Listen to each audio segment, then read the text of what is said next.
ហាមបន្ធូរដៃឲ្យសោះ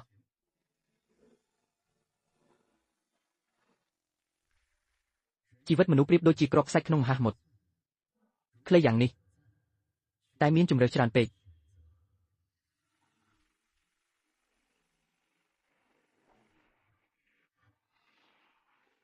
ការជ្រើសរើសផ្សិតធ្វើការជ្រើសរើសរបស់អ្នកទៅ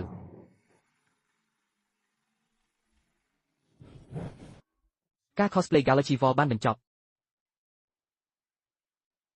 ប៉ុន្តែរាល់ពេលកម្លាំងរត់ដល់ចំណុចធានស៊ូវានឹងបង្អង់កន្លះខ្យល់ដង្ហើម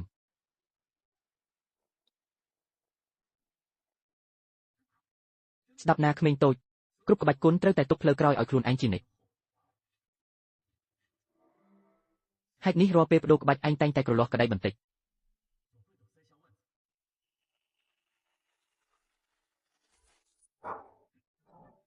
គន្លឹះនៃក្បាច់ចាក់សោព្រលឹងនេះគឺទុកចន្លោះពីភាគមុនដល់ចម្ងាយ3ហត្ថ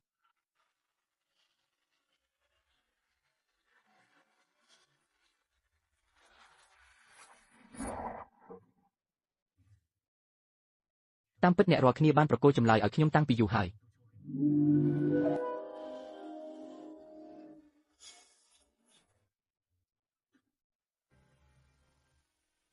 ពិតជាចំណងមេត្រីភាពគ្រូនិងសិស្សដ៏ជ្រាលជ្រៅមែនអញ្ចឹងខ្ញុំនឹងផ្ដល់នៅទីបញ្ចប់ដ៏អស្ចារ្យបំផុតដល់ពួកឯង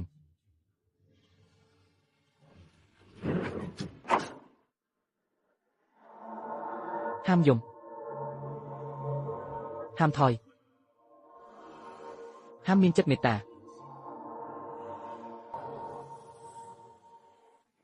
ចាប់ពីពេលនេះទៅពួកយើងនឹងចិញ្ចឹមក្មេងម្នាក់នេះខ្ញុំនឹងផ្ទេរចំណេះដឹងពេញមួយជីវិតរបស់ខ្ញុំឲ្យគេមិនអន់ទេលោកគ្រូខ្ញុំសុំទោស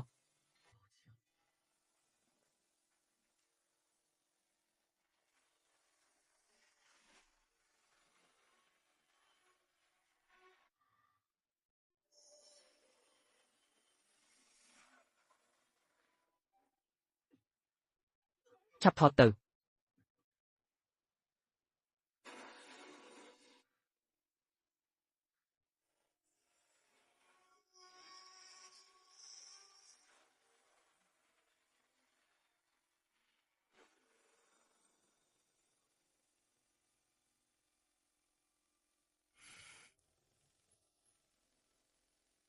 លោកគ្រូ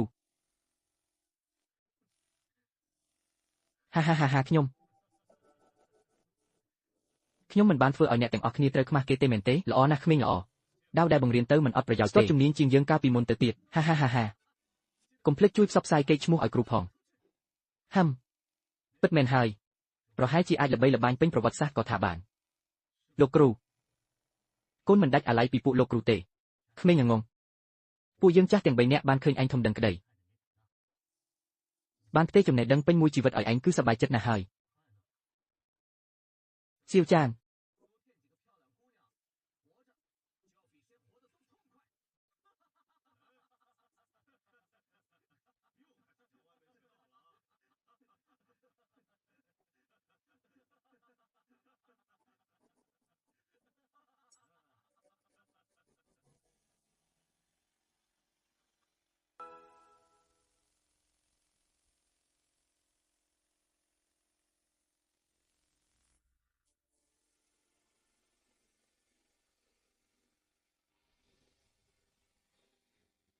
មិនថាយូរប៉ុណ្ណាមិនថាត្រូវឆ្លងកាត់ពិភពលោកប៉ុន្មានក៏ដោយខ្ញុំនឹងនាំពួកលោកគ្រូត្រឡប់មកវិញឲ្យបាន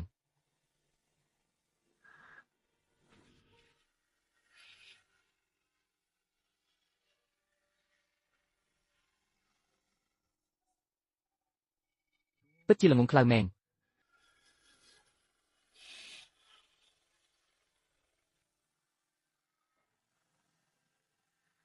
ទោះបង្ខំរក្សាកំទេចវិញ្ញាណទាំង3នេះទុកក៏វាគ្រាន់តែជារូបភាពបំផន់ភ្នែកទង្វើរបស់អ្នកគឺគ្មានន័យអ្វីឡើយរឿងរ៉ាវនៅថ្ងៃមុខតើនរណាដឹងទៅកាលពី18ឆ្នាំមុនឪពុកម្ដាយអ្នកជួបពួកបិសាចតាមប្រមាញ់មេឃហើយគ្រូរបស់អ្នកក៏បានស្លាប់ក្នុងចម្បាំងពួកគេគ្រាន់តែជាស្រមោចចង់រំគួរដើមឈើពួកគេគ្រាន់តែរស់តាមរបៀបខ្លួនឯងមិនអីចុះយើងនឹងប្រាប់អាតកំបាំងមួយដល់អ្នកតើអ្នកដឹងទេថាពិភពលោកនេះមកពីណា គាត់គ្រាន់តែជាមហាទេពបុរាណតែស្លាប់ក្នុងចម្បាំងជាមួយមេដឹកនាំកម្ពុជា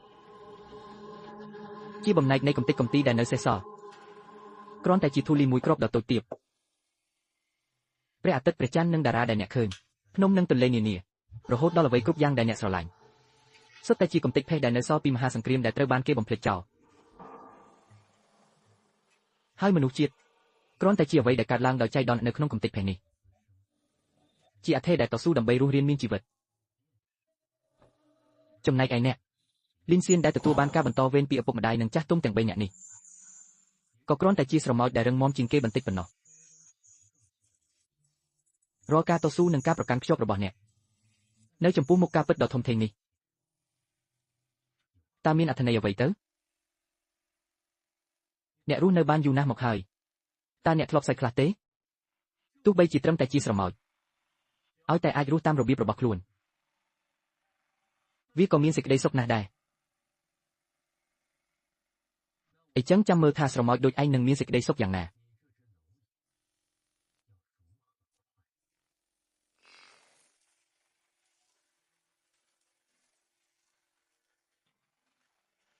នេះគឺជាផ្នែកនៃច្បាប់សួរ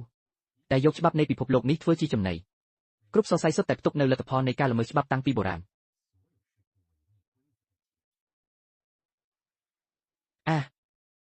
កាលនោះព្រលឹងឪពុកម្ដាយឯងត្រូវបានកំទេចដោយច្រវាក់កម្មផលនេះឯងចូលក្រេបរសជាតិនៃការចងភ្ជាប់ដល់នៅអមតៈនេះចុះ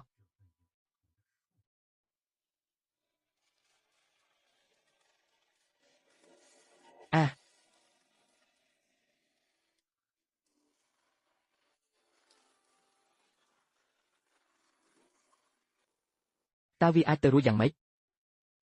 សួស្ដីអ្នកកាត់ក្ដីស្ដេចបិសាចក្រៅភពហេតុអ្វីបានជាឯងព្រមចុះចូលនឹងមនុស្សសាមញ្ញម្នាក់ទៅវិញយើងពេញចិត្តនឹងធ្វើបែបនេះរាងកាយរបស់ក្មេងម្នាក់នេះពាក់កណ្ដាលជារបស់គេពាក់កណ្ដាលជារបស់យើងច្បាប់នៃលោកនេះមិនអាចឃុំឃាំងពួកយើងបានទេអ្នករាល់គ្នាប្រហែលជាភ្លេចហើយលោកនេះគឺជាក្តារអុករបស់យើង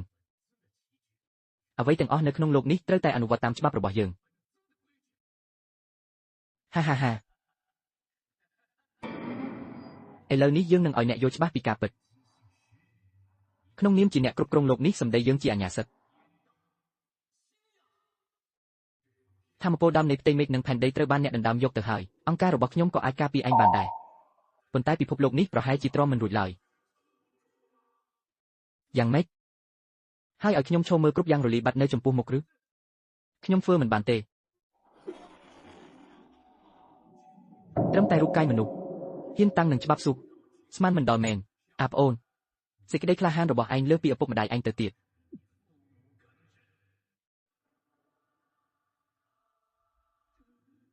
ល្អយើងនឹងរួមឈួតជាមួយឯងម្ដងចុះក្នុងក្រសែភ្នែករបស់យើងឯងនឹងអាបិសាចមេឃនោះគ្រាន់តែជាឆ្កែតូចនិងឆ្កែធំប៉ុណ្ណោះហាហាហាហាហាហាហាហាហាហាហា